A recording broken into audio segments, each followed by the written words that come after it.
साला त्यत्रो 220 करोड खर्च गरेर कुकुर किन्न बन्नु यार। बाघ बन्नु नि।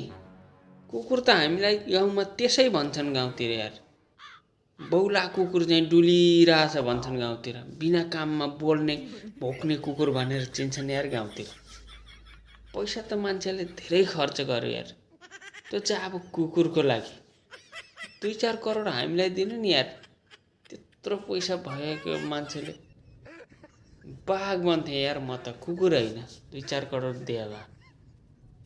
बाँच्न पर्छ, अनेक देख्न पाइन्छ यार यो संसारमा पनि यार। के लाग्छ तपाईँहरूलाई साथीहरू? गरिब दिनदुखीलाई सहयोग नगरेर त जब कुकुर बन्छन् यार मान्छेहरू त्यत्रो पैसा खर्च गरेर।